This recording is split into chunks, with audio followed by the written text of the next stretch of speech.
Bom, então, boa tarde a todos. Nós sempre damos uns 5 minutinhos, né, para iniciar as atividades, então já são 5:05, acho que 5 e... Estou olhando agora no computador, viu, Cíntia? 5:06, então acho que nós podemos começar. Bom, bem-vindo, né, a todos que estão hoje conosco. Para quem não participou ainda, né, esta atividade do projeto Movai, um projeto que existe desde o ano passado no Instituto de Biociências e que tem por objetivo acolher os alunos ingressantes e auxiliar esses alunos no processo de adaptação e de integração à vida acadêmica. Então, este projeto sempre teve como proposta, né, a realização de encontros para que as pessoas se conhecessem, para que as pessoas conversassem sobre temas variados, sobre questões importantes para a vida universitária. E neste ano, em função da suspensão das atividades presenciais, nós reorganizamos o projeto e os encontros se tornaram virtuais, né, que é o que é possível neste momento. Eu coordeno esse projeto desde o ano passado, meu nome é Luciana, eu sou professora do Departamento de Ciências Humanas e Ciências da Nutrição e Alimentação do Instituto de Biociências. A professora Cíntia também é uma co-coordenadora, né, podemos dizer assim, e há outros professores que participam do projeto, às vezes mais diretamente, às vezes mais indiretamente, e há vários alunos também que participam do projeto, representando os diferentes cursos, os diferentes anos dos cursos do Instituto, alunos que representam grupos como o PET, comissões como a comissão de recepção, então é um grupo grande que tem se organizado, né, para pensar as atividades e para promover os encontros. Os nossos encontros sempre ocorreram às quintas-feiras, mas a partir desta semana eles acontecerão às quartas-feiras, né? Tivemos que fazer uma alteração, mas a gente vai divulgar o horário, as temáticas com antecedência para que todos possam ter acesso a esse nova, né, a nova data. Então, novamente, sejam todos bem-vindos. Eu já de antemão agradeço a professora Persília, Caroline e todas as meninas do grupo, né, Meninas na Ciência. Gostaria de informá-los que, infelizmente, a Daiane, que também iria participar hoje, teve um problema de saúde, né, nesta madrugada, então ela me avisou agora, no começo da tarde, que ela não teria condições mesmo de participar, infelizmente, né, então a gente vai contar com a participação da professora Persília, da Caroline, né, e a Daiane se dispôs num outro momento a participar, mas a gente lamenta, né, pela situação, e ficamos felizes que Persília e Carolina estão aqui e vão nos ajudar nessa discussão, nessa reflexão que é tão importante, né, para todos os estudantes, não só para os estudantes de primeiro ano. Então, eu gostaria de passar a palavra à professora Cíntia e aos nossos outros também participantes do projeto, para que eles se apresentassem rapidamente, para que vocês conhecessem o grupo, né? Olá, boa tarde a todos. Então, como a Luciana falou, meu nome é Cíntia, sou professora de Anatomia do Departamento de Biologia Estrutural e Funcional. Sejam todos bem-vindos, espero que vocês aproveitem aí a atividade. E abro a palavra aos membros do Movai. Oi, boa tarde. Eu sou a Larissa, sou do segundo ano de Biomed e eu espero que vocês aproveitem a atividade hoje. Oi, gente, boa tarde. Meu nome é Giovana, sou do segundo ano da Biomed também. E é muito bom ter todos vocês aqui hoje. Eu espero que todos continuem conosco nas quartas-feiras agora, que a gente tem muita coisa ainda para trazer para vocês. Boa tarde, eu sou a Carolina, do terceiro ano da Biologia Noturno e represento, junto com a Mariana, a comissão de recepção do IB. Oi, gente, eu tô aqui do lado da Carolina, e eu sou a Mariana, e eu represento junto com ela a comissão de recepção do IB.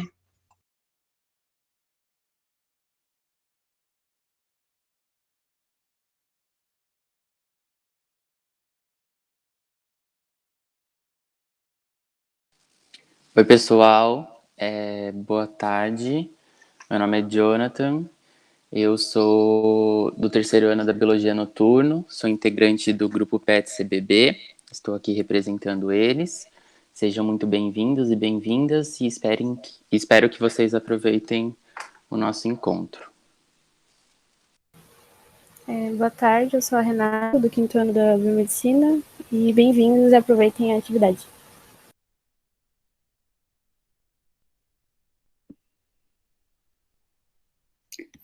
A Eduarda colocou no chat, segundo ano da Biomed. Sejam bem-vindos, aproveitem a atividade. Mais alguém, gente?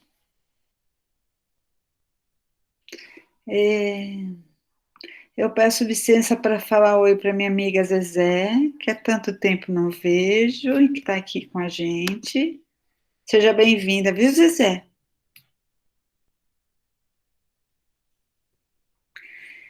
E acho que nós podemos, então... Ela está falando? Não, né? Zezé, você está me ouvindo? Acho que você está sem som. Aí, oi, Lu. Oi, Zezé, que Saudade bom também, por aqui. viu? Seja bem-vinda, viu? Obrigada. Bom, então acho que a gente pode dar início, né, às nossas atividades de hoje. O tema que nós trouxemos para discussão e reflexão, né, mulheres na universidade.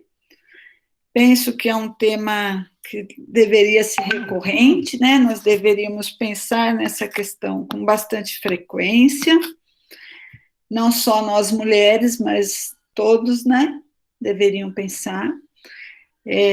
Nós temos uma sociedade bastante desigual e seria ilusão nossa pensar que na universidade isso seria diferente, né? Seria descolar a universidade da nossa sociedade se nós imaginássemos uma outra realidade na universidade. Então, acho que a professora Persília e Caroline, que fazem parte do grupo Meninas na Ciência, elas nos ajudam a pensar sobre essas questões, né, e a entender um pouco essa presença da mulher na universidade, ou a ausência da mulher na universidade, né. A professora Persília é bióloga, docente do Departamento de Fisiologia, livre docente em comportamento animal, coordenadora e orientadora do projeto de extensão Meninas na Ciência, um projeto cadastrado junto ao PROEX. E a Caroline é graduanda de Ciências Biomédicas, futura estudante de Psicologia, idealizadora e cofundadora do projeto Meninas na Ciência e assessora do setor de prospecção e inovação do time Enactus. É isso, Carolina? De Botucatu. Então, sejam bem-vindas, muito obrigada pela presença de vocês, pela contribuição de vocês ao grupo. Vocês estabelecem a dinâmica, se vocês querem ir conversando com as pessoas, se vocês preferem falar e depois abrir para discussão. A ideia é que seja um ambiente de conversa, né? De conversa boa. Então, fica a critério de vocês a dinâmica, tá bom? Obrigada. Boa tarde, pessoal. Muito obrigada pelo convite aí da Luciana e de vocês que fazem parte da coordenação. Eu sinto que agora eu não conheço nem a carinha dos alunos, né? Vocês estão falando aí de primeiro e segundo ano, nem muitos de vocês não conheço, porque, enfim, a gente ainda não se encontrou aí em sala de aula e tal. Eu falei meu nome do departamento errado, gente. Agora eu sou da Biologia Estrutural e Funcional, ex-fisiologia. Mas me considero, né, uma fisiologista que é interessada em entender o comportamento animal. Então, o pessoal da biologia e principalmente a gente tem aula de fisiologia comparada e comportamento animal e comunicação animal. E eventualmente eu estou nos outros cursos com a fisiologia. Então, assim, o convite da Luciana casa muito com o que a gente vem fazendo, né, junto ao projeto de extensão. Eu não sei o quanto eu vou conseguir abarcar toda essa questão de mulheres na universidade, né, porque o nosso foco é dentro da ciência, mas, na verdade, a gente também vai estar falando a mesma coisa, de que a gente está numa instituição pública, né, que produz conhecimento e tenta transformar a sociedade, né? Então, nesse universo amplo é que eu vou tentar situar a minha fala. A professora Luciana perguntou aí da dinâmica que eu prefiro. Na verdade, eu queria uma dinâmica, né, que eu estivesse vendo vocês e feedback e tal, mas eu preferiria, então, que a gente conversasse na medida que vocês, né, não tem problema em abrir o microfone ou a câmera e a gente conversar ao longo da minha fala, não. Mesmo porque eu também nem estruturei uma apresentação, PowerPoint e tal, né? Pensei que seria mais uma conversa mesmo. E o rumo dessa conversa seria aí uma perspectiva histórica, né? A gente identificar, como a professora Luciana falou, o que acontece na universidade é um reflexo da sociedade como um todo e da história da humanidade como um todo. Não iria ser diferente na universidade, né? A desigualdade, o estigma em relação a essa questão da mulher como produtora do conhecimento científico, como cientista, como curiosa, como estudiosa, né? Aí o outro ponto que eu quero mostrar para vocês são números, né? Como é que anda a mulher na universidade? Que números a gente tem? O que é interessante é que nós vamos ver que os números não são tão ruins assim. Nós estamos bem em número e na tal da representatividade, que ficou tão em moda dizer agora, né? Porém, como a professora Luciana me ensinou, quando a gente vai qualificar esse número, quando a gente coloca uma lupa nesse número, mesmo ele estando ali, 45% de homem, 47%, né, tem uma relação muito próxima em números, quando a gente, de fato, amplia qual é essa realidade, a gente entende que ainda é um universo muito desigual, né? Então, a ideia é trazer os números, porém, a gente também ter uma narrativa, né, mais próxima, por exemplo, a minha narrativa como mulher na universidade. Trouxe também para vocês um levantamento que uma aluna da pós-graduação fez para um outro evento que a gente promoveu, dos números das mulheres, das discentes na pós-graduação, números até ok, quando a gente considera, né, em termos de igualdade, porém os relatos, a narrativa ainda é muito desfavorável à presença da mulher na universidade.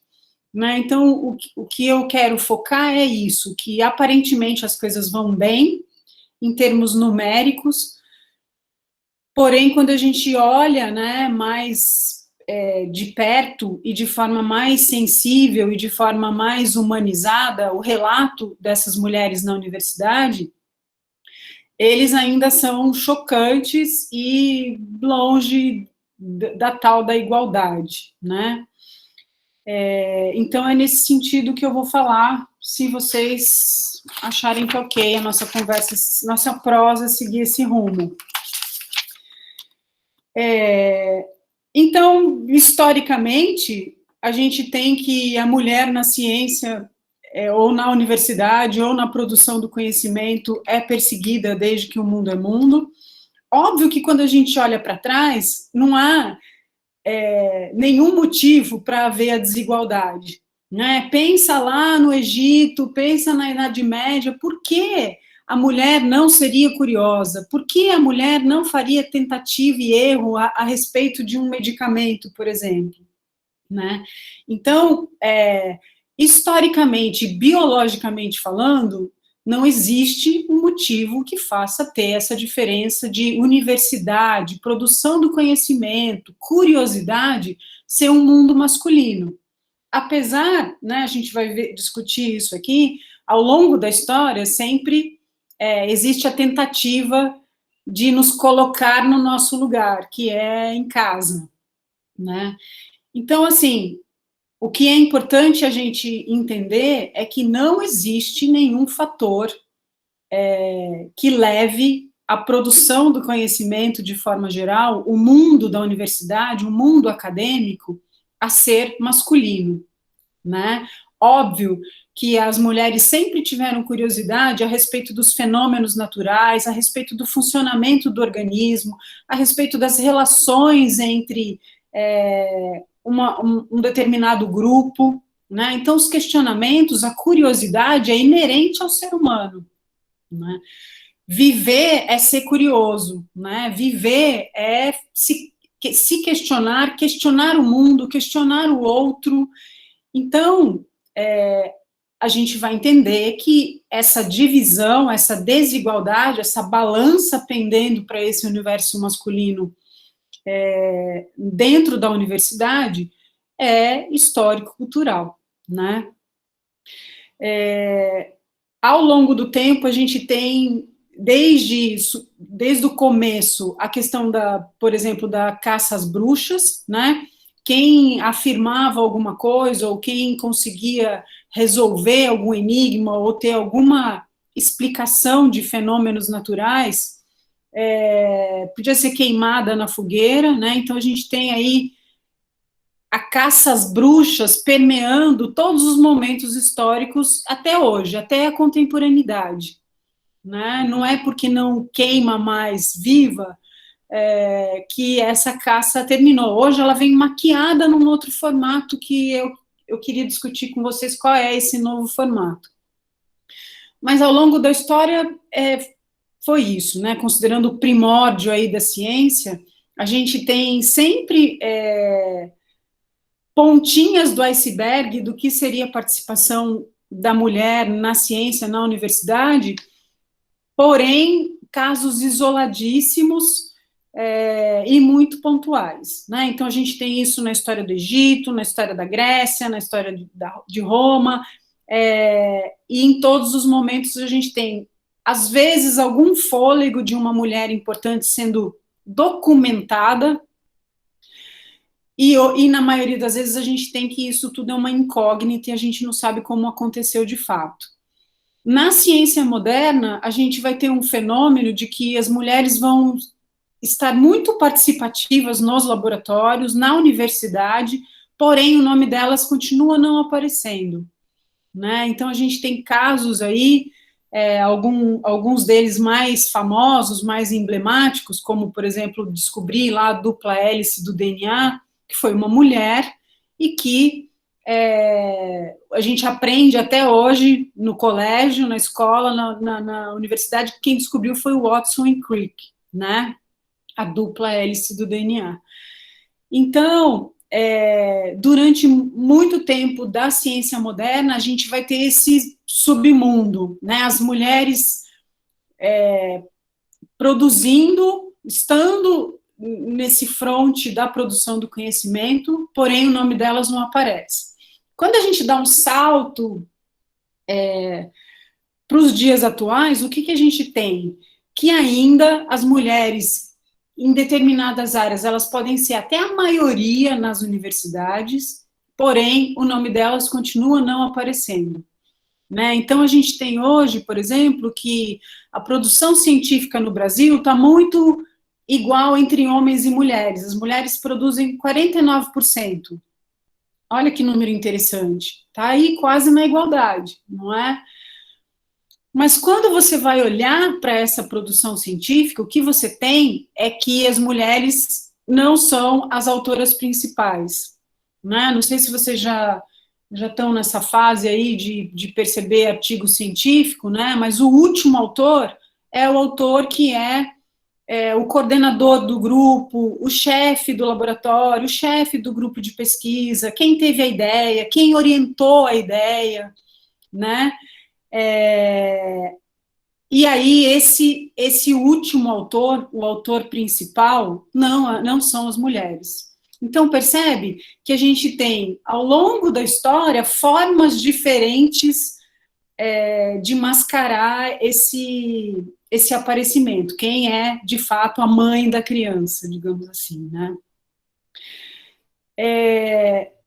A gente ainda tem uma desigualdade muito grande, dependendo da área, né? Então, que as ditas engenharias, física, né, as ciências exatas, elas são mais impenetráveis ainda, e aí a Caroline, né, vai comentar com vocês que o nosso projeto Meninas na Ciência é justamente sensibilizar as meninas que elas podem ter a paixão ilimitada pelo conhecimento, que não se resume às profissões de mulher, como a gente levanta nas escolas, quando a gente vai nas escolas de ensino fundamental, né? Aqui, quando a gente pergunta lá para os alunos do ensino médio, quem é bombeiro? Quem é enfermeira? Mesmo quando você fala quem é enfermeiro, eles vão falar que as mulheres são enfermeiras. Então, a gente tem ainda essa divisão grande por área, né? Ditas áreas mais femininas, como se o conhecimento tivesse essa fronteira que não tem lógica nenhuma, como a gente já pensou, né? O ser humano é curioso na essência, e a curiosidade dele não tem a ver com o sexo, o gênero que ele carrega, né? Eu estou vendo que vocês estão falando aí, gente, vocês estão falando que minha conversa está o quê? Para eu ter um feedback. E aí, qualquer coisa me falem, né? Por favor, aí, para eu ajustar. Bom, então eu quero, dentro dessa perspectiva, né, eu vou falar desse diagnóstico, da estatística e da história, e dos relatos, da narrativa que a gente tem, e depois a Carolina vai falar da ação propriamente dita, ou da reflexão, que é o que a gente está fazendo aqui, né, porque também não adianta nada a gente fazer esse diagnóstico e não fazermos nada a respeito, né. Então, é muito interessante isso que a Luciana, o Movai estão promovendo hoje. A gente tem que ter espaços para a gente conversar, refletir, aprender um com o outro, né? A quantas andam, né? Qual é esse universo feminino na universidade? Porque só o número não vai nos dizer tudo o que é a complexidade desse universo. Bom, para eu não me perder aqui, eu fiz uma colinha com os últimos dados que eu achei para vocês, né? Então, no mundo todo, a gente tem que 30% dos pesquisadores, dos cientistas, dos professores, né, no mundo universitário, digamos assim, está em 30% de mulheres. Baixo, né, gente? 30% no mundo todo. Quando a gente vai especificamente, olha o globo, onde essa estatística está, a gente vai ver que tem países que levantam esse número, né? Então, por exemplo, nós da América do Sul nem estamos tão ruim, a gente está em 44% do mundo universitário em relação a docentes, pesquisadores, cientistas, são mulheres. O continente que tem mais igualdade aí é a Europa, 47% são mulheres, então eles estão quase iguais, né, 47%. Por outro lado, a gente tem continentes que puxam a estatística totalmente para baixo, como a África, sul da Ásia, que tem um número baixíssimo de mulheres na universidade e na ciência. E aí um outro olhar que a gente pode fazer é que determinadas áreas caminham mais para a igualdade ou já foram mais iguais pelo histórico delas e outras continuam ainda inacessíveis, que é essa divisão entre biológicas e humanas, que tem uma equação mais balanceada, e aí as exatas com uma balança totalmente pendendo para o mundo masculino.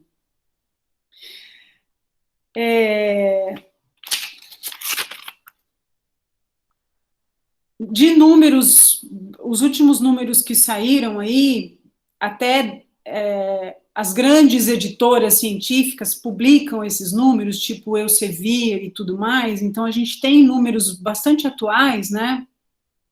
Essa questão que eu estava dizendo sobre autoria, a gente ainda tem que as mulheres são só 30% as autoras principais. No Brasil, a gente teve, nos últimos 10 anos, um aumento disso, então a gente saltou de 30% para 40%, né? Então, estamos caminhando, que também é uma coisa importante de se dizer, né? Eu fiquei pensando nisso, falei, eu vou lá conversar com os alunos do primeiro, do segundo, essencialmente, e dizer que está tudo horrível, que não adianta a gente lutar, não adianta a gente discutir, né? Então, eu quis também trazer uma fala mais otimistas, que as coisas estão caminhando nesse sentido, né? Pelo menos numericamente. Aí vem a parte pessimista, que quando a gente vai olhar a realidade, o número não quer dizer grande coisa, né? Mas o fato é que as mulheres estão publicando bem no Brasil, como primeiras autoras. Outro fenômeno que tem dentro da mulher na universidade e que é muito interessante e ao mesmo tempo triste e trágico, é que a mulher vai galgando e conquistando determinados cargos, posições e tal, mas aí tem um teto de vidro, e o fenômeno chama justamente assim, teto de vidro, que não deixa a mulher subir mais, né? Então, quando a gente olha nível de diretoria da universidade, reitoria da universidade, a gente vai ver ainda que existe um gap gigantesco aí entre homens e mulheres, né? Então, comecem a reparar nesse fenômeno, teto de vidro, né? É como se o mundo masculino dissesse, olha, vocês podem ir até aqui, vocês podem brincar até aqui, depois não, depois é nosso. Depois o mundinho continua sendo nosso. Então, por exemplo, ontem eu fui olhar o que para a gente é uma coisa bem importante, que é a FAPESP, não é, gente? A gente quer muito que a FAPESP suporte os nossos projetos e tudo mais. Aí eu fui olhar o que é o conselho máximo da FAPESP, que justamente chama Conselho Superior da FAPESP. Então, ele é composto de 12 cadeiras e 3 são femininas. Então, percebe? Esse é um exemplo muito, muito claro do tal teto de vidro. Olha, vocês podem brincar aí de serem revisoras da FAPESP, de olhar projeto, nananana, mas conselho superior é nosso, né? E isso é meio desanimador, né? Qual é o critério para ocupar esses cargos? Né? É ser homem, ou é ser mulher, ou é a capacidade, ou é o quanto você se dedicou na sua vida acadêmica naquele assunto e tudo mais, né? Então, isso que eu digo em relação aos números, né?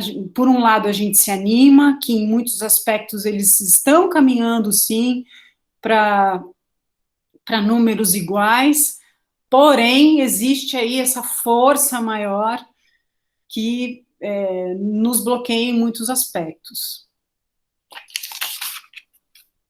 Tudo bem, gente, o que eu estou falando?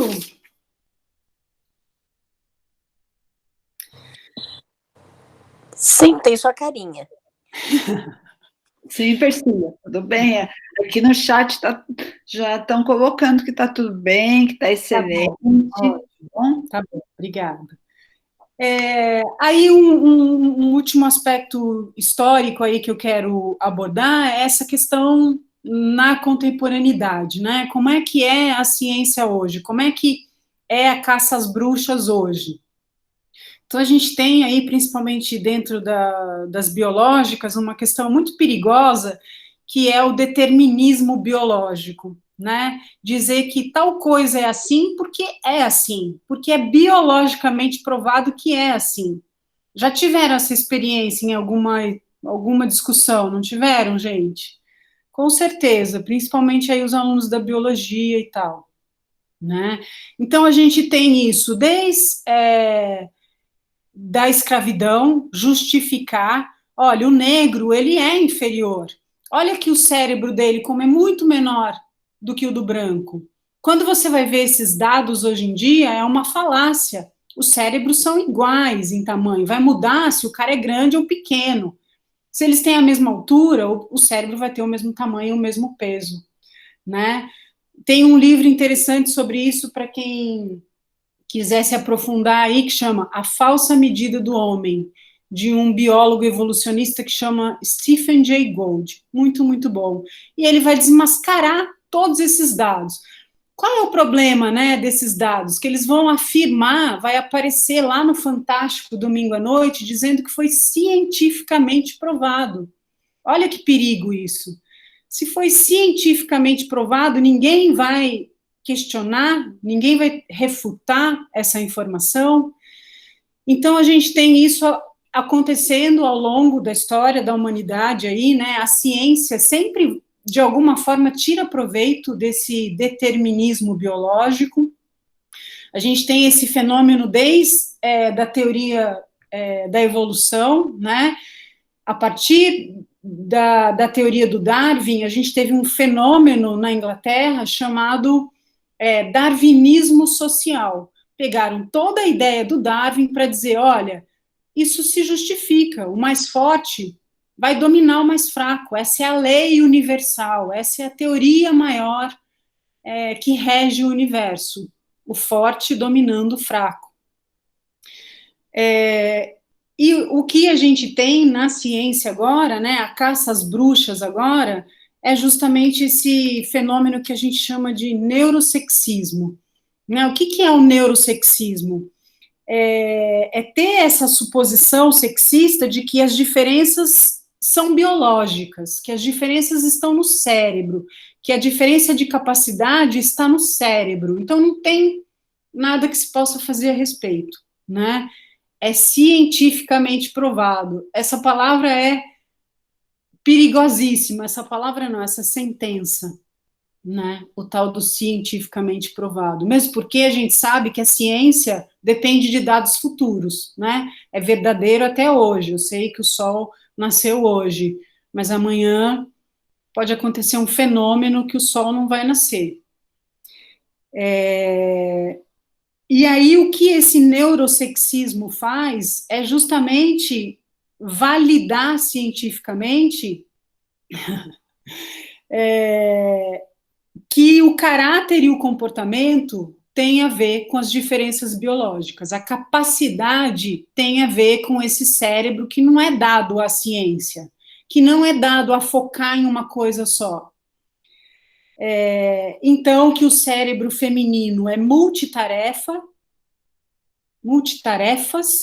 e o cérebro masculino é para focar numa coisa só. Olha que maravilha da natureza. Ele foi destinado a fazer ciência, porque ele vai focar num problema e ele vai resolver esse problema.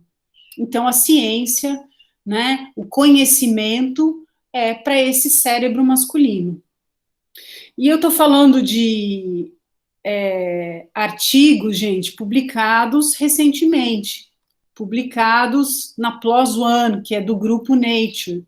Então, são artigos que têm um impacto enorme. E aí, o que acontece? O artigo científico em si vai ter pouco alcance, não é? A gente sabe que só quem é da área vai ler.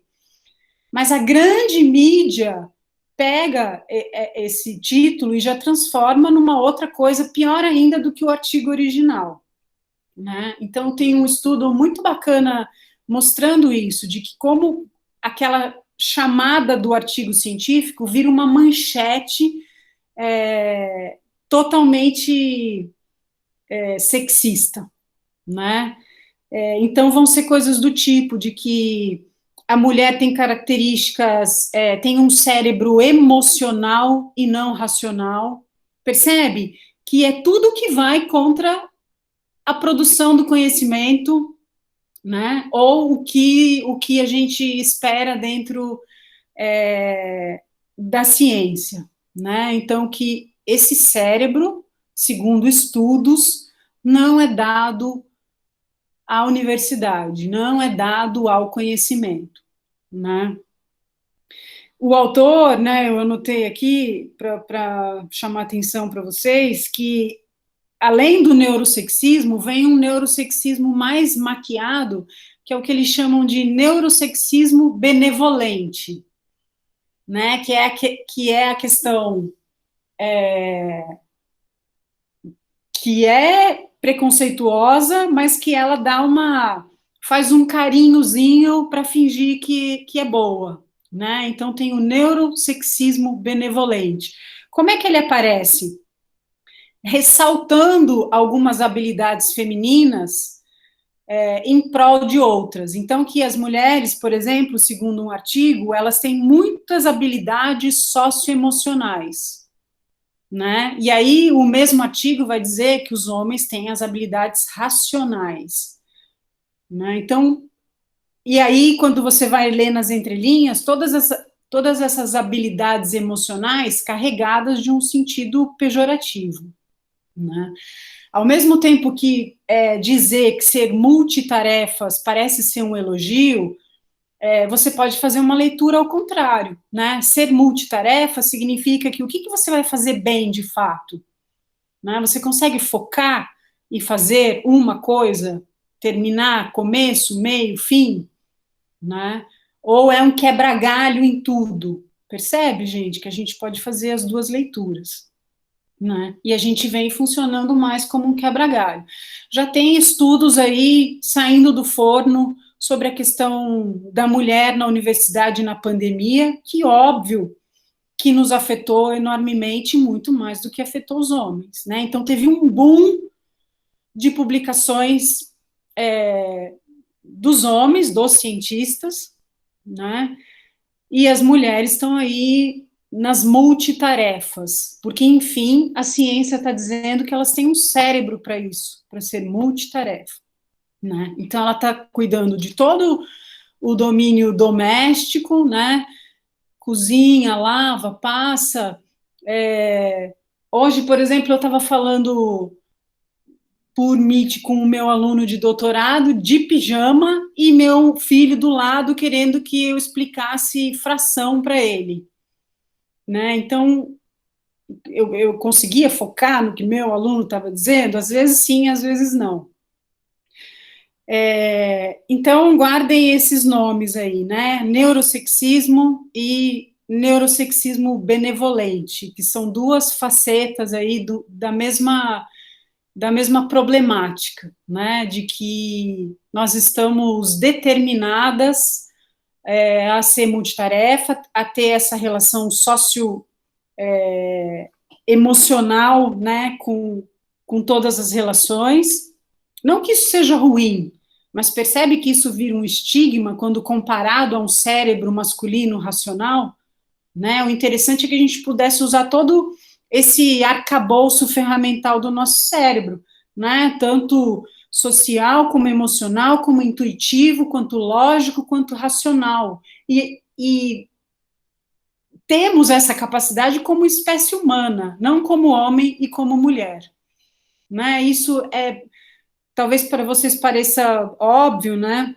Mas é muito importante a gente reforçar isso para o nosso entorno, né? Para a nossa família, para os nossos amigos, de que o nosso cérebro tem N habilidades importantes, né? E que não é o feminino que vai ter essa ou aquela.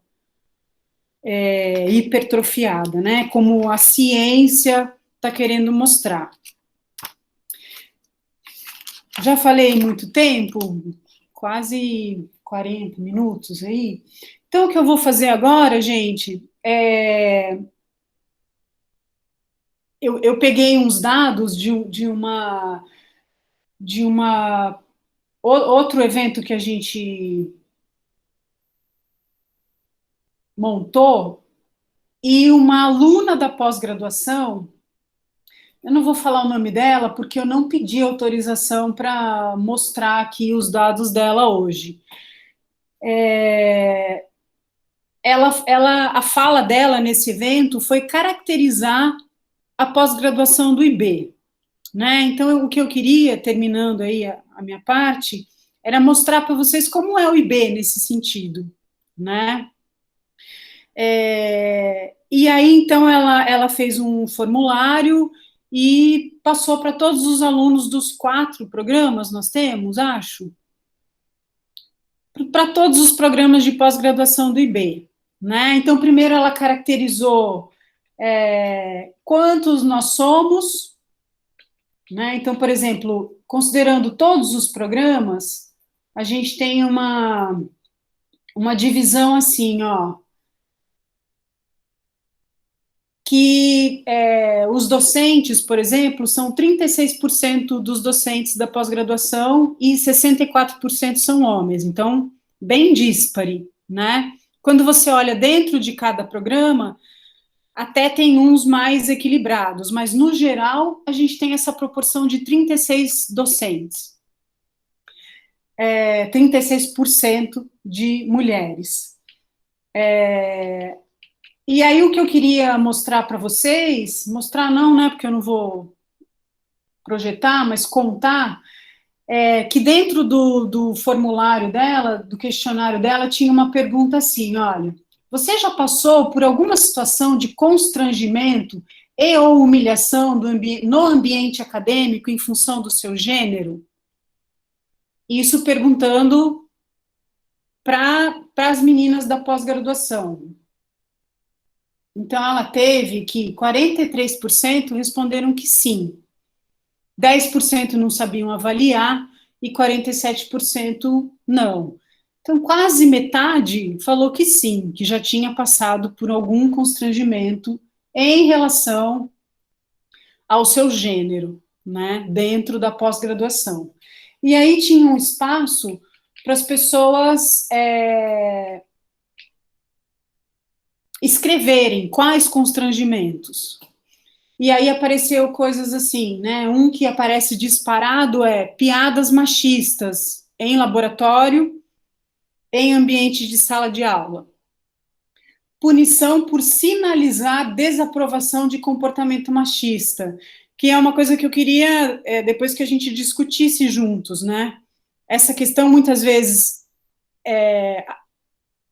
o fenômeno existe, né? Ele está do nosso lado, ele acontece com a gente, só que, principalmente com as alunas, vai ter essa questão ainda de punição, né? De não falar, não relatar, porque, além de tudo, ela vai ser punida.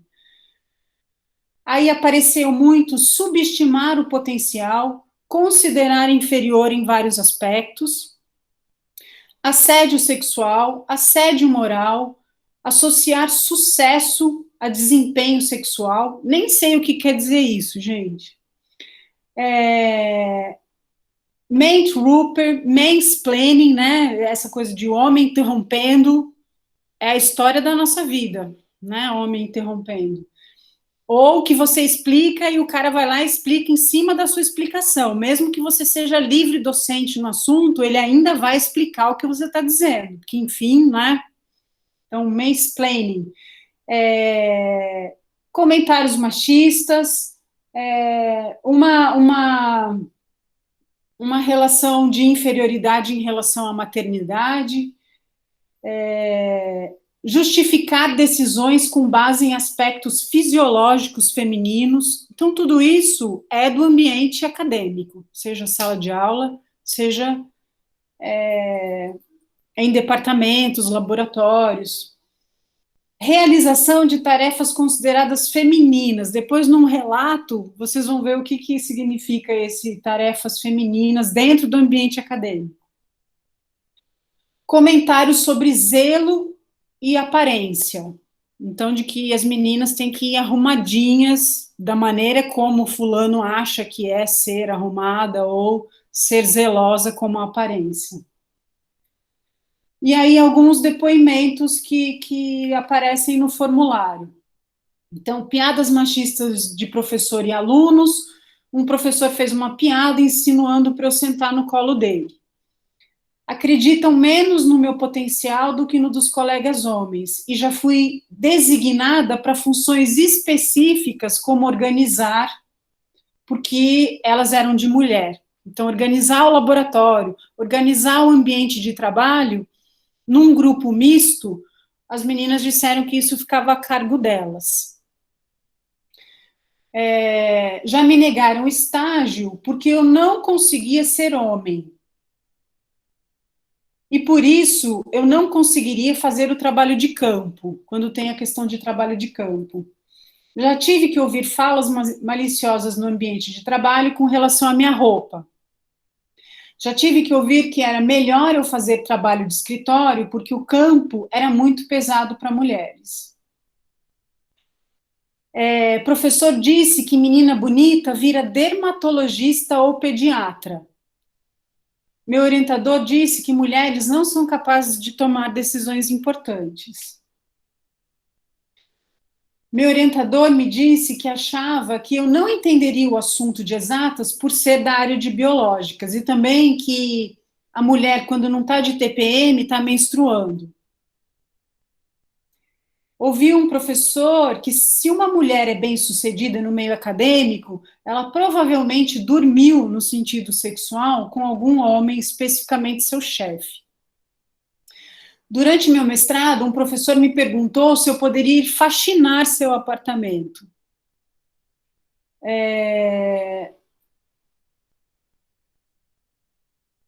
Aí várias relatam essa questão de mansplaining, né, de que o homem faz a explicação por elas. Ser designada para tarefas consideradas femininas, organização, limpeza e secretariado. O que é interessante a gente também perceber, né, gente, que muitas vezes isso vem disfarçado, né? Ele fala, olha, você é muito boa para isso, organiza aí todo o meu escritório. Você é muito boa para isso, organiza aí toda a bancada. Né? Foi criticada pela falta de zelo na aparência, ter que argumentar e justificar a utilização do direito, que é a licença maternidade, isso é outra seara, né, gente, gigantesca dentro... pouco tempo atrás, só a FAPESP incorporou licença maternidade na Bolsa. Então, isso é outro buraco profundo dentro da perspectiva das mulheres na universidade, né? E as meninas da pós-graduação, né, por serem mais velhas e tal, muitas vezes passam por isso, porque são pós-graduandas e mães. Um outro relato, em uma situação de trabalho coletivo, no qual eu compunha grupo de coordenação do projeto, 2 colegas homens tomavam decisão sem minha participação e deixavam somente atividades de organização sobre minha responsabilidade. Um professor dizendo que quando tinha menos mulher no curso de física médica, era mais fácil dar aula, pois os homens são mais inteligentes e falam menos. Então, assim, uma amostrinha, né, gente, no universo relativamente... eu estou vendo AF no chat. Relativamente pequeno, que é o nosso IB, né? Então, se a gente extrapolar isso, se a gente for para sociedades mais machistas ainda, considerando o Nordeste brasileiro, por exemplo, ou mesmo o Sul do país e tal... a gente vai ver que a situação ainda é muito pior. Tem alguém falando comigo? Ou não? Tem uma questão. Posso ler para você ou você lê, Priscila? Vou ler. Professora, tem alguma situação marcante em sua trajetória? Ai, tem várias, viu, Caroline? Se eu falar todas, vou começar a chorar aqui junto com vocês. Vou falar uma. Essa questão aí de, por exemplo, maternidade, né? Mais que um pesquisador me falou na época que cada filho era menos 5 artigos, né? Menos 5 artigos. Então você coloca na balança um filho e artigos, né? Não sei qual é a concepção de mundo dessas pessoas, mas é nesse sentido. Várias situações, né? Eu acho que as colegas aqui também compartilham disso. Por exemplo, quando a questão de estar em reuniões com homens é a coisa mais comum do mundo, que você acabe de falar, o fulano imbecil levanta a mão e fala, eu acho que o que ela quis dizer, meu filho, eu não preciso de intérprete para o que eu acho que eu quero dizer, né? É muito, muito comum vir alguém traduzir, vi um homem traduzir você depois que você acabou de falar. Te interromper é muito, muito comum. Então, percebam, gente, que a gente está falando aí de uma parcela, 2% da população, altamente educada, altamente titulada, e ainda assim esses homens se comportam dessa maneira. Per, quanto tempo você tem de departamento? Tenho quase 15. Com relação a isso, eu quero fazer uma contribuição, que quando a Persília foi professora substituta 2 ou 3 vezes no departamento, infelizmente ela hoje é do nosso departamento, do meu departamento, e isso me orgulha muito, mas ela, quando prestou o concurso, ela estava grávida. Você deve lembrar muito bem disso.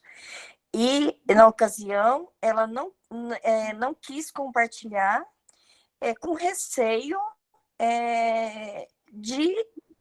desse fato pesar negativamente no concurso dela.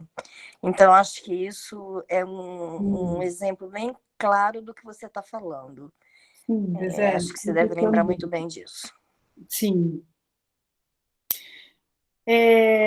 Então, essa questão, te chamarem de meu bem, não sou seu bem, sou sua colega de trabalho, né? Ele não vai se referir a um outro homem assim, viu, meu bem? Por que ele se refere a mim assim, né? E é muito engraçado, gente, assim, engraçado e triste, né? Porque na maioria das vezes aquilo te pega tão desprevenido, é tão chocante que te paralisa, como é o relato que a gente ouve muitas vezes, né? Na questão de assédio, na questão trágica de estupro, que a pessoa congela, ela fica paralisada, né? Tem a questão da dominância, tem a questão do despreparo para aquilo, né? Eu lembro que nessa história aí de meu bem, que a gente estava numa coisa grande na associação dos docentes, e esse docente falou isso para mim, as minhas amigas ficaram indignadas, por que eu não reagi? Aquele cara lá falando assim com você, eu não consegui reagir. Talvez hoje, numa segunda vez, eu reagisse, mas naquela eu fiquei, né? De colegas, por exemplo, uma vez conversando sobre uma outra colega que estava passando por uma situação muito difícil, esse colega homem me falou, viu, mas é difícil saber, né, se ela está falando a verdade e tal, separada, eu sendo separada, né? Aí eu falei, será que ele sabe que eu sou separada? O que o fato de eu ter me relacionado tanto tempo com uma pessoa, ter tido filhos com ela e me separado, desqualifica a minha fala. A minha fala é mentirosa porque eu sou separada. Uma mulher separada, não um homem separado. E assim, esse docente é um cara jovem, né? Um cara que você apostaria aí que está antenado, que está, né, na luta junto com você e tal. Mas não, veio com essa frase de que a fulana era separada e, portanto, a gente não deveria acreditar na história dela, que era totalmente verdadeira. Então, eu fico imaginando o que tive uma história também muito triste de uma aluna de pós-graduação que veio parar no meu laboratório por conta de assédio no laboratório anterior. E aí outra coisa triste é como, em geral, é julgada, né? Então, que ela, apesar de toda a fama do fulano, que consistentemente reproduz esse comportamento dele, ela era culpada, porque ela era uma menina bonita, vistosa, usava as roupas que ela gostava de usar, então ela era provocadora, né? A culpa era dela. E quando, né, muito tempo depois da nossa convivência, a gente tocou no assunto e ela foi me contar, né, teve tudo menos o aval dela, teve tudo menos o estímulo dela para que ele se comportasse dessa forma. E o que é mais triste ainda é o abuso de poder, né? Ela tinha recebido uma bolsa FAPESP e quando ela saiu do laboratório, ele cancelou a bolsa dela. Mandou um e-mail para a FAPESP dizendo que não, que ele não ia mais orientar, que ele viu problemas sérios no projeto e na aluna, então que, portanto, estava cancelada a bolsa da FAPESP dela. Então, assim, né, gente, falando agora desse espaço, né, que vocês construíram aí para a gente discutir, é importante cada vez mais ter o espaço para diversos assuntos, né, e o apoio, e o suporte, e um ouvido, né, para ouvir sua história, para ouvir a história da sua amiga, e que as coisas sejam mais claras mesmo, mais escancaradas, porque, percebem, quando a gente vai para o número, parece que a gente está chorando de barriga cheia, né? Nem sei, vocês não são dessa geração de usar esses termos, né? Mas tá tudo bem, vocês são 49% das que publicam, vocês são quase o mesmo tanto aí de docentes, tem departamento que tem mais docente mulher. Por que vocês estão chorando, né? Então, quero reforçar isso. Quando você vai usar, né, uma lupa e escutar a narrativa das pessoas, como vocês viram aqui, né? Esses depoimentos que eu li são meninas de 20 e poucos anos que entraram na pós-graduação ano passado. E o negócio está totalmente vivo. Lu, já falei demais, né? Tá bom. Não, pode falar. Eu acabei de pôr no chat isso que você disse, assim, de relativizar, né? Acho que esses depoimentos, eles só relativizam essa questão numérica, né? Quer dizer, nós estamos sim, mas com que condições, né? Exatamente. Em que relações, né? Então, Exatamente. acho que é importante esses relatos. E eu estava aqui lembrando, você disse que não reage, né? Não reagiu. Por muito tempo eu ouvi de um colega da pós-graduação piadinha sobre loira. Por muito tempo, né? Aí um dia eu me cansei e falei, olha, eu acho que você devia parar com isso numa reunião, né? Porque é muito desagradável e eu realmente não gosto. Aí daí ele, Luciana, eu estou brincando, a gente perde a piada, mas não perde o amigo, uma coisa assim, né? Eu falei, não, mas não perde a piada. Isso. Aí eu falei, então, de fato, você perde o amigo, porque eu já cansei, né? Aí depois desse dia ele parou.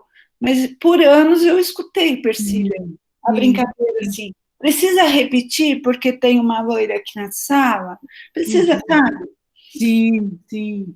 Um colega em reunião de pós-graduação, não era assim, né?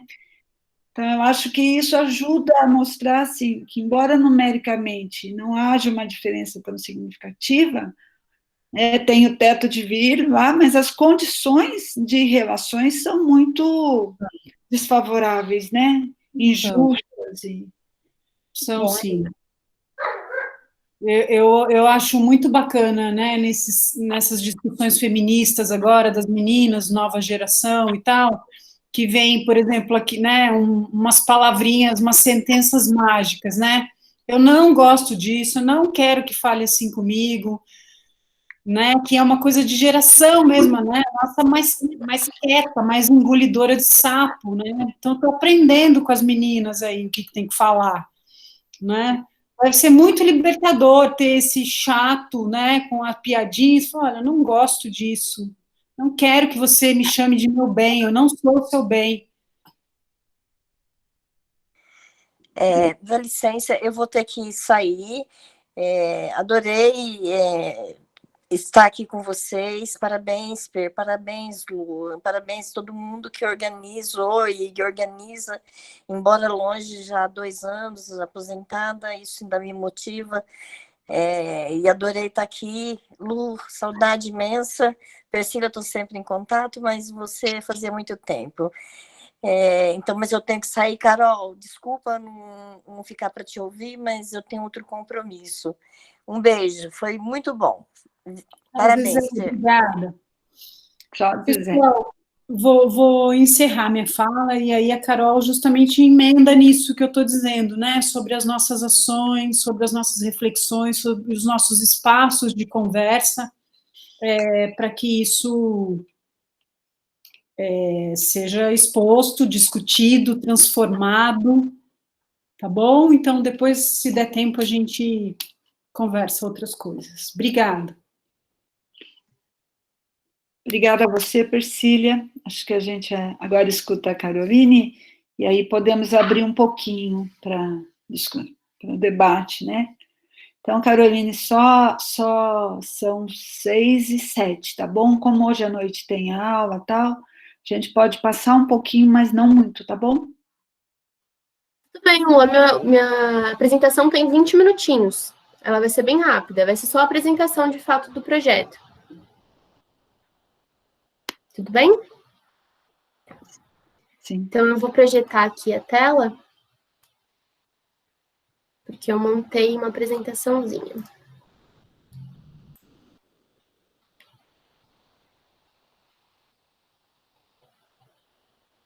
Já está mostrando aí? Tá. Tá, sim. Beleza.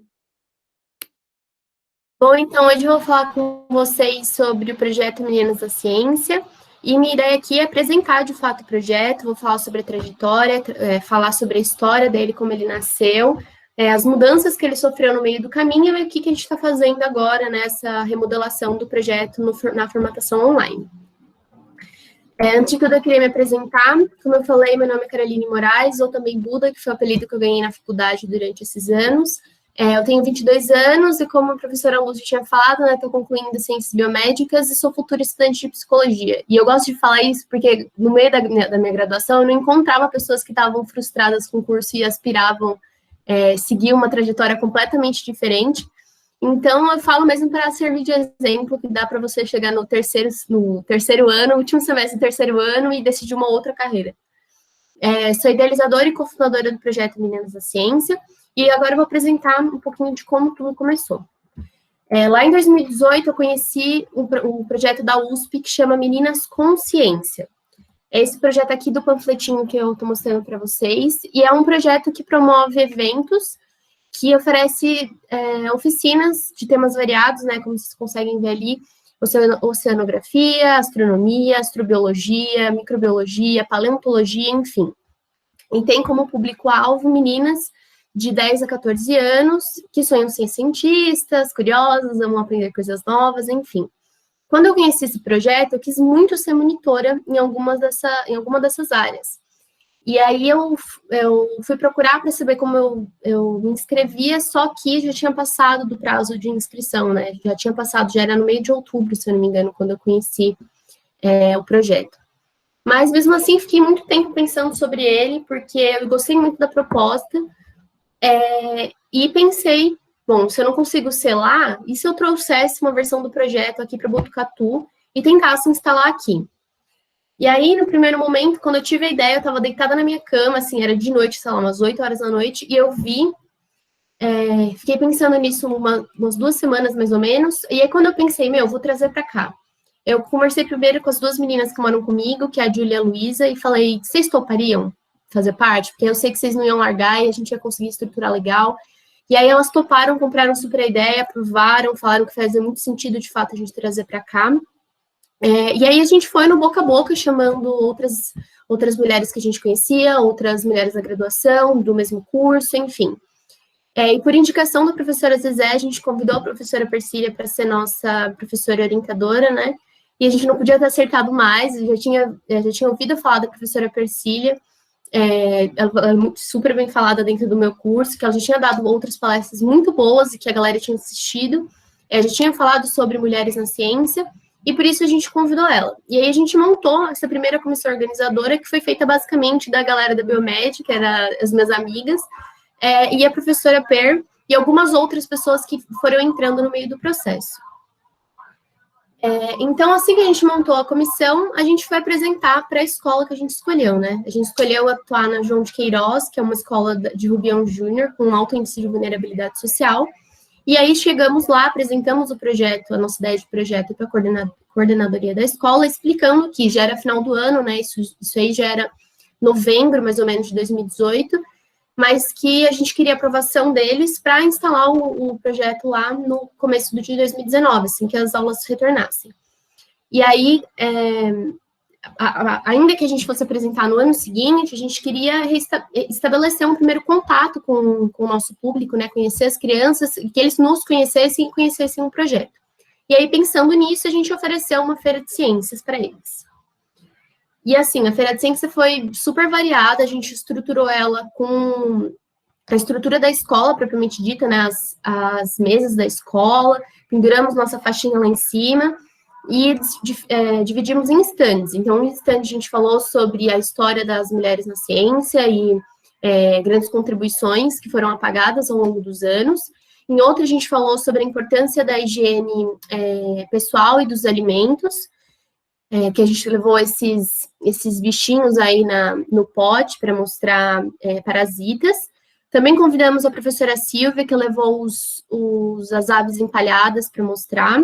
E no final de tudo, durante a parte da tarde, a feira ficou o dia inteiro na escola, na parte da tarde a gente convidou o coletivo Interações para conversar com eles a respeito de LGBTfobia. E foi uma conversa assim, muito legal, muito produtiva, a galera participou bastante. Foi bem bacana. E assim que a gente firmou o nosso primeiro contato. E depois de tudo, para comemorar essa comissão que estava nascendo, a gente fez uma confra. E aí, no ano seguinte, 2019, nossa família foi crescendo e a gente recebeu mais meninas após a graduação, que fizeram toda a diferença na estruturação do projeto, né? Porque eu vou contar para vocês depois a reinvenção, já, que o projeto teve que passar, então elas foram decisivas. E aí, nossa família foi crescendo um pouquinho mais. Na hora de reapresentar o projeto para a escola, quando chegou em março de 2019, nossa ideia, então, era oferecer essas oficinas, né, de temas variados para o público infantil. No primeiro momento, a gente tinha pensado em trabalhar com a 6ª série. Mas a demanda da escola foi outra, quando a gente levou para apresentar. Eles falaram que, na realidade, eles estavam precisando de alguém para debater higiene pessoal e educação sexual com os adolescentes. E aí, entendendo que o papel da extensão universitária é alinhar os objetivos da nossa ação com as demandas que a comunidade está ofertando no momento, a gente teve que se reinventar completamente para conseguir atender, né, o que eles estavam precisando. E aí, nesse sentido, a Marina e a Isabela tiveram um papel fundamental, porque elas foram nossas guias e professoras durante todo esse processo, e com a ajuda delas, a gente conseguiu reinventar o projeto como um todo. Como eu tinha falado lá no comecinho, o projeto começou com majoritariamente alunas da biomedicina. E a gente está, diferente, acho que da galera da biologia, que tem um contato maior, quem faz licenciatura, né, na realidade, tem um contato maior com essa face humana, teórica e política da graduação. A galera da biomed estava super afastada disso e a gente não tinha contato nenhum com esse conhecimento, com essa esfera de conhecimento, né? E aí o que as meninas fizeram foram apresentar para a gente essa face teórica, política, social e humana do projeto de extensão, e ensinar para a gente, de fato, o que é um projeto de extensão, o que ele faz, qual é o intuito dele, qual é a história dele dentro do contexto universitário, e qual é o impacto dele em comunidades. Então, foi aí que a gente teve contato com teoria política, com teoria pedagógica, e estruturamos ideologicamente o nosso projeto. E esse momento foi um momento extremamente decisivo para o projeto acontecer, porque foi quando a gente entendeu o que a gente estava fazendo, né? Porque até então, a minha ideia era, queria impactar mulheres de alguma forma, crianças, porque eu gosto muito de trabalhar com criança, e queria debater feminismo em alguma esfera. Só que eu não sabia direito como a gente ia fazer isso. E aí o que as meninas fizeram foram estruturar direitinho o ideal do nosso projeto, né? Estruturar ele ideologicamente, estruturar ele politicamente, pedagogicamente, e foi realmente decisivo para o projeto conseguir se estabelecer. E aí, isso porque viver é um ato político, né? E acho que foi bem nessa época que a gente entendeu, de fato, e na pele, isso. Essas imagens são nossas nas manifestações que tiveram no ano passado, né? Então, a gente esteve presente em todas com a nossa faixinha, a Pera e a Dora levantando a faixa para a gente. E depois dessa reestruturação, a gente ficou o primeiro semestre de 2019 todo reinventando o projeto para conseguir atender as demandas da escola. Já no segundo semestre, a gente reapresentou o projeto para eles e definimos que a gente ia trabalhar, sim, com higiene pessoal, com planejamento familiar e com feminismo, mas a gente não ia falar sobre educação sexual. Isso porque a gente não se sentia com os culhões mesmo de trabalhar com esse assunto, né? Que é um assunto polêmico, é um assunto difícil, é um assunto que demanda conhecimento tanto teórico para ser apresentado, quanto de articulação, né? De como você vai apresentar aquilo para não ser um seminário chato, tipo Proerd falando de drogas, sabe? Que não vai ter impacto, um impacto satisfatório. E por isso a gente firmou uma parceria com a Liga Sacere, a Liga de Saúde Sexual e Reprodutiva da FMB, e convidou eles para serem responsáveis por ministrar essa esfera de intervenções do projeto. E aí, com a ajuda das meninas da pós, né, principalmente a Isa e a Mari, a gente estruturou os temas direitinho, os temas que a gente queria trabalhar, os temas que a escola queria trabalhar, e usando como eixo principal o feminismo, né, o papel da mulher, historicamente, de hoje em dia. Então, nossas intervenções se deram em 4 ciclos, cada ciclo de mais ou menos uma semana, no máximo uma semana e meia, e se deram entre os meses de setembro e de outubro. Em setembro, a gente teve 2 ciclos, que foram sobre histórico da mulher na sociedade e na ciência, e nele a gente trabalhou sobre a diferença de gênero, sobre o nascimento da ciência moderna e caça às bruxas, e a prática da teoria eugenista. Por que os conceitos de higiene pessoal eram aplicados de forma diferente para as mulheres e para os homens. Fazendo aí um link para a segunda intervenção, segundo ciclo de intervenções, que foi sobre higiene pessoal, e para isso a gente chamou a professora Luciene, ela conversou com eles a respeito da higiene pessoal, da importância da higiene numa apresentação, vou mostrar fotos já para vocês, e também fez práticas, colhendo swabs das mãos, lavadas, não lavadas, do celular, enfim. Nosso terceiro ciclo foi sobre gênero e carreira e planejamento familiar, e nele a gente trabalhou os processos de humanização, a importância do trabalho na estruturação da nossa sociedade, a divisão sexual do trabalho e os papéis sociais desempenhados pela mulher. E dentro desses papéis sociais, a gente focalizou no final no papel da mãe. E trabalhando o papel da mãe, a gente emendou para falar sobre planejamento familiar. E aí, fechamos o nosso ciclo, né, que nós éramos responsáveis pela intervenção, e passamos a bola para essa série, que finalizou falando sobre educação sexual. Então, aí umas fotinhas da nossa intervenção, a sessão do primeiro ciclo, quando nós éramos as responsáveis por ministrar as aulas. E aqui já com a professora Luciene, ela que estava ministrando, a gente fez círculo de conversa, foi bem legal. Aqui essa cultura, né, a gente escolheu com o suave uma amostra da mão deles e fez escultura para mostrar para eles a importância de lavar as mãos direitinho.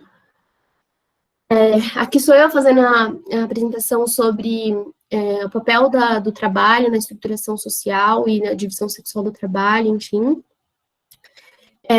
Eu não encontrei fotos da intervenção dessa série, por isso que ficou sem, infelizmente. E aí, enfim, finalizamos, depois desses 4 ciclos de intervenções, a gente finalizou nossa atuação em 2019, e nesse período, quando eu fui fazer o relatório e fui conversar com as meninas, eu percebi que a gente aprendeu muito sobre o processo de ensinar, né? Porque pela primeira vez a gente se colocou no papel de professoras dentro da sala de aula, ainda que não qualificadas o suficiente para isso, né? Tivemos, assim, um contato intenso com teoria pedagógica, e foi muito pouco, foi em um mês que a gente teve um ciclo de aulas pesado com as meninas, mas ainda assim a gente foi colocado nesse papel, né? E foi muito interessante estar ali ocupando esse espaço, porque eu nunca tinha ocupado antes, eu já tinha dado monitoria na minha escola, enquanto eu estava no ensino médio, mas é muito diferente, porque lidar com o ensino médio particular é uma coisa, lidar com nonos anos da pública é outra completamente diferente. Tinha muito mais aluno do que antes eu dava dava monitoria, né, aula para no máximo 10 pessoas, 15 pessoas que estavam de DP na matéria, enquanto ali a gente estava em contato com 40, com 50, às vezes juntava 2 salas, tinha 90 pessoas na salinha de TV, enfim. E além disso, a gente aprendeu sobre a importância de entender e esclarecer os vieses políticos e ideológicos das nossas intervenções. E teve também uma maior compreensão do papel da extensão universitária, né? Porque, como eu comentei com vocês antes, a gente montou um projeto de extensão sem entender qual era a história do projeto de extensão, qual era a importância de você estruturar tão bem, política e ideologicamente, suas ações junto à comunidade. E aí, no meio disso, a gente teve uma confra, no friozinho aí, que foi uma confra de sopinhas, deliciosa, na casa da Per. E no final, a gente também teve uma confra, que essa foi de macarrão, se eu não me engano, boa demais. E aí, agora, no ciclo de 2020, em março, a gente pretendia retomar o contato com a escola, né, com o João Queiroz, mas aí, infelizmente, a pandemia acabou chegando no Brasil e nos impediu de restabelecer esse contato. E passamos um tempão paradas, assim, acho que 1 mês e meio, quase 2 meses, e por perguntas, né, uma galera da graduação veio perguntar se a gente ia retomar as nossas atividades no contexto online, porque vários outros projetos de extensão já estavam oferecendo suas apresentações nessa modalidade, e aí a gente se contagiou, digamos assim, né, se inspirou com essa cobrança e decidimos nos reinventar nessa modalidade. Agora a gente segue oferecendo palestras quinzenais online. Iniciamos um ciclo de aulas junto com a Escola Estadual Cardoso de Almeida, ECA. Lá ela foi um eixo novo do projeto que se abriu agora nesse contexto da pandemia. Antes a gente trabalhava com 2 eixos principais, né, a ECA e oferecendo as palestras quinzenais na faculdade. E esse eixo apareceu agora durante a pandemia, a gente ofereceu um ciclo de 4 aulas, eu vou falar mais para frente um pouquinho dessas aulas para vocês e como foi essa experiência. E, temporariamente, a gente acabou suspendendo a nossa atuação junto com a João de Queiroz, isso porque a gente entendeu que, por serem muitos alunos, a gente dificilmente conseguiria atingir a qualidade de intervenção que a gente estava atingindo antes, né, e para não comprometer nosso contato com o projeto e não ficar uma coisa muito, no nosso contato com a escola e não ficar uma coisa muito defasada, a gente acabou suspendendo por agora e pretendemos retomar futuramente, assim que for possível.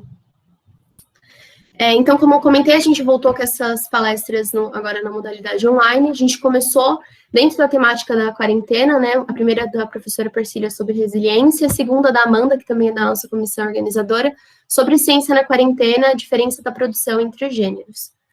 Depois a gente partiu para um ciclo de aulas falando sobre as obras da Silvia Federici. Os 2 primeiros falaram sobre Caliban e a Bruxa, e o último falando sobre o ponto zero da Revolução. E aí, as nossas 2 últimas palestras foram aqui, né, essa mulher da universidade, outra com PET, então em parceria. E a nossa próxima palestra, não temos arte ainda, estamos organizando, mas vai falar sobre maternidade e graduação. Na verdade, maternidade e contexto universitário, né, a gente vai fazer uma mesa redonda e trazer uma representante, uma mãe da graduação, uma mãe da pós-graduação e uma mãe da professora universitária. E aí, as aulas a gente ofereceu completamente na modalidade online, né? Já começamos partindo do ensino remoto, e a gente resolveu usar 2 artifícios. Um, oferecer um videozinho com Draw My Life, e outro, um e-book para eles. Então, a gente ofereceu o e-book teórico antes, depois um videozinho, e aí realizávamos uma reunião, assim, no Meet mesmo, para debater os assuntos e perguntar o que eles tinham achado. Enfim, foi bem interessante, porque todos os alunos que participaram eram extremamente engajados e realmente se interessavam em aprender, né? A gente teve majoritariamente um público feminino, mas um menino participando que super se interessou. Então, a nossa primeira aula foi sobre a caça às bruxas, a segunda, cientistas esquecidas por gerações, a terceira, a história do feminismo, suas vertentes e suas conquistas, e a quarta, a mulher, vai ser agora, né, amanhã, o papel da mulher no século XXI. E aí eu queria mostrar para vocês rapidinho esse videozinho que a gente elaborou, ele é bem curtinho, tem 5 minutinhos só, que foi o vídeo da última aula, para apresentar para vocês mesmo como a gente estava fazendo esse modelinho, e porque acho que ele resume legal as motivações por trás do projeto.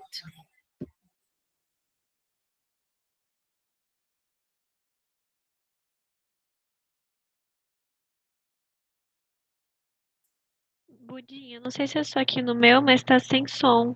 O som não tá saindo, é só aqui no meu computador? Não, tá sem som, sim. Tá sem som. Eu tava com medo, meu computador faz isso às vezes, que saco. Acho que eu não vou conseguir mostrar. Poxa vida. Mas não tem problema, acho que pode deixar a imagem.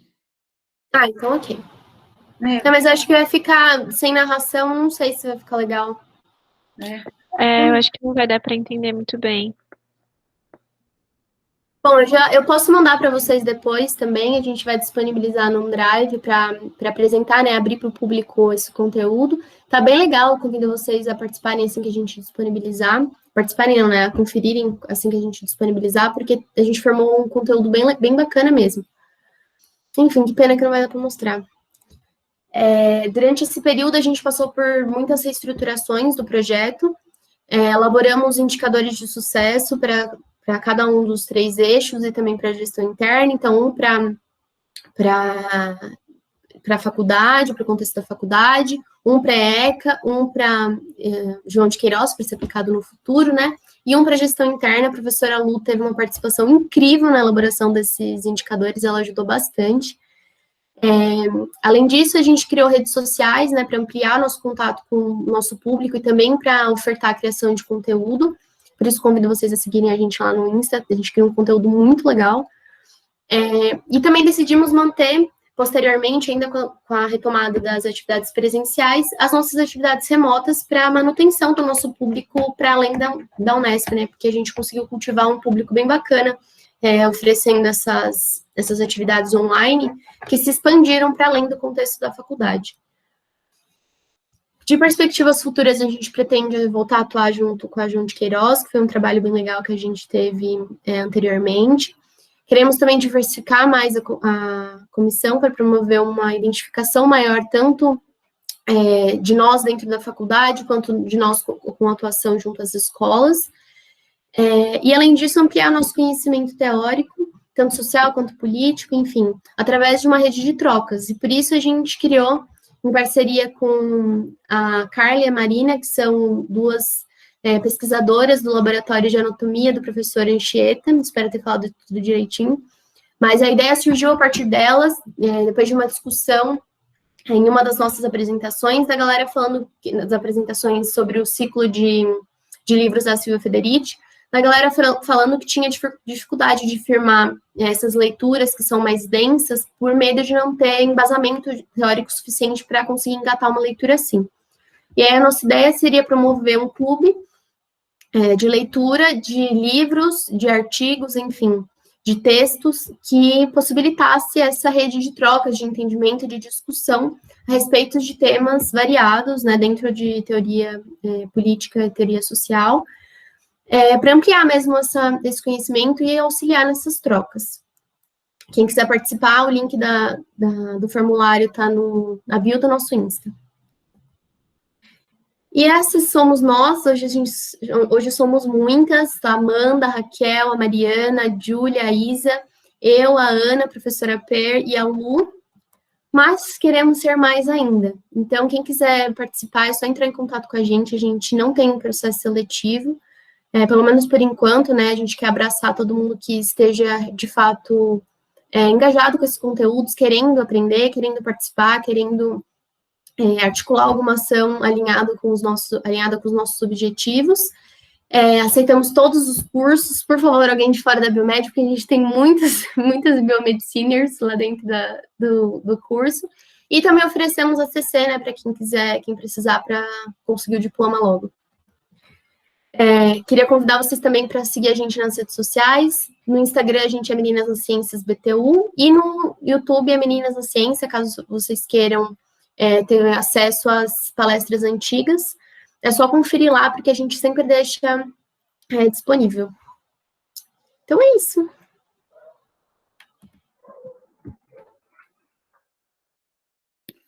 Obrigada, Carolina.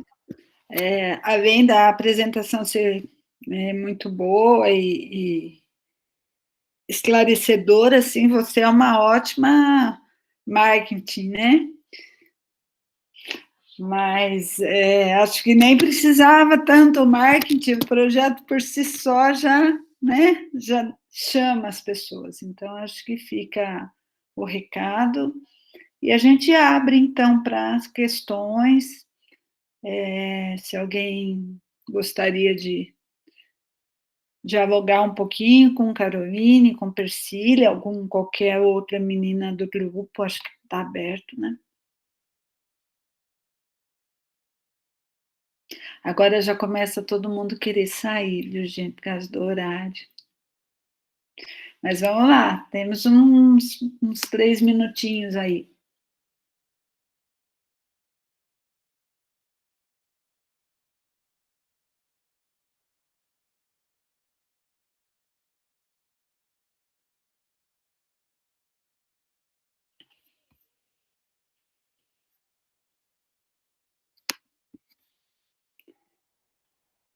Esse silêncio é desesperador, né? Mas a gente tem que esperar. Alguém pelo chat, gente?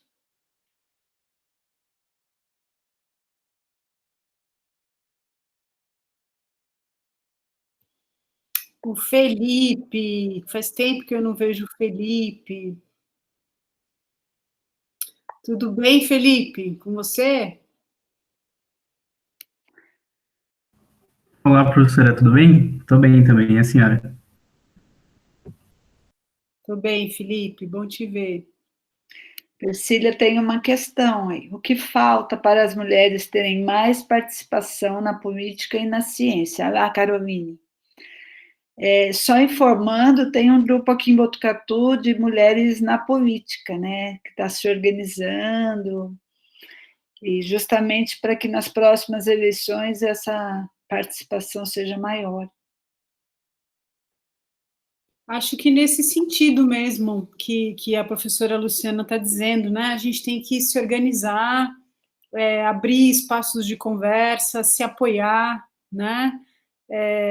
Ter uma rede aí, de fato, de que muitas vezes a gente é tida ainda como raivosa, né? Que a maneira de falar e tudo mais, mas eu acho que é o caminho, a gente se posicionar e a gente ter o suporte aí uma das outras e dos outros, né? Porque também não adianta a gente generalizar que todos os homens agem da mesma maneira e tudo mais. Então, eu acredito nessa rede, nessa conversa, nessa estruturação, né, como um caminho possível. A gente já sabe diagnosticar o problema, e hoje a gente conversou aí sobre ações possíveis e reflexões possíveis, né? Então, acho que esse é um caminho. Se eu fosse adicionar alguma coisa, seria também da importância do estudo durante esse período e da articulação conjunta. Porque eu acho que o que eu aprendi mais dentro do projeto do Meninas foi a importância da gente se apropriar mesmo do conteúdo teórico, do porquê que a gente está fazendo o que a gente está fazendo, sabe? Porque só assim a gente entende o que a gente quer fazer de fato, como a gente vai fazer isso, por que a gente está fazendo isso, qual é a importância histórica, qual é a importância cultural, qual é a importância revolucionária do que a gente está fazendo. E é só tendo contato mesmo, assim, muito estudo, se dispor de fato a entender os contextos em que a gente está inserido, em que a gente já foi inserido, qual é o papel da história no contexto atual. Então, acho que seria isso, assim, foi o que eu aprendi bastante nesse período, a importância da gente, de fato, se apropriar de conteúdos teóricos, né, e se apropriando de apropriar também outras mulheres, né, possibilitar que outras mulheres se apropriem disso.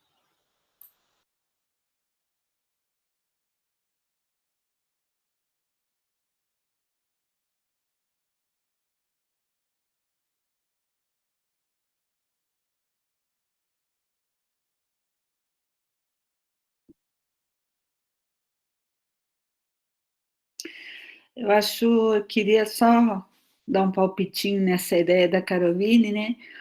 A gente entende que a ação é importante, mas a ação pela ação, né, é só um ativismo, né? Acho que a ação articulada com a teoria é o que a gente chama de praxis, né? E que aí sim possibilita a emancipação das pessoas e a transformação da realidade, né? Acho que tem que ter as duas coisas, né? A ação e a teoria, as duas articuladas.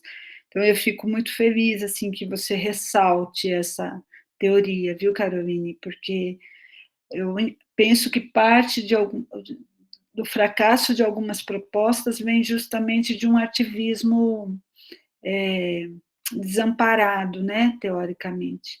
Fico muito feliz com mais esta ideia, né?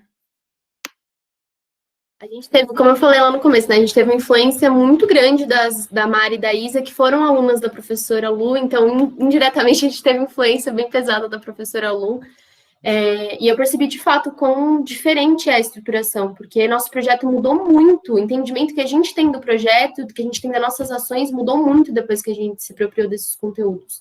E eu mesma, assim, o meu entendimento como ativista já tinha mudado bastante quando eu comecei a ter contato com ativismo animal, porque eu sou vegana e sou ativista pela causa, mas não era tão amplo quanto começou a ser nesse último ano que eu me aproximei mais de ler teóricos na sociologia, de ler teóricos políticos, e de entender, né, o porquê que a gente está aqui, como que a gente está aqui, o que a gente pode fazer para sair daqui.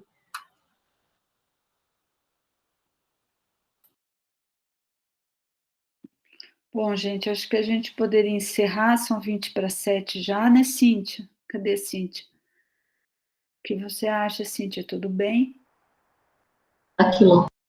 Ah, é que essas bolinhas ficam mudando de lugar, né, gente? Eu estava com a Cíntia aqui no cantinho, agora a Cíntia veio para o lado de cá. Podemos encerrar? Pessoal do projeto, tudo bem?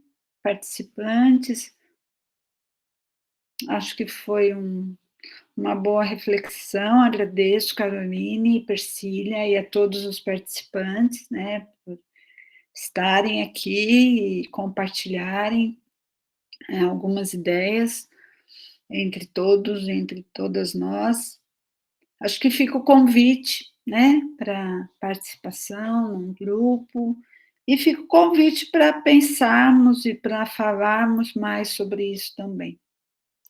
Muito obrigada a todos. Cíntia, não sei se você quer falar, se alguém do Movai quer também falar, está aberto. Só aproveitar então agradecer as meninas, a Caroline e a Persília por participarem. Discussão super importante e necessária mesmo. Obrigada, meninas.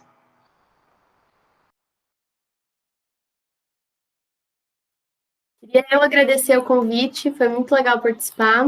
Acho que a gente pode conversar mais, firmar uns outros, chamar o Movai para meninas também. Muito obrigada, é isso.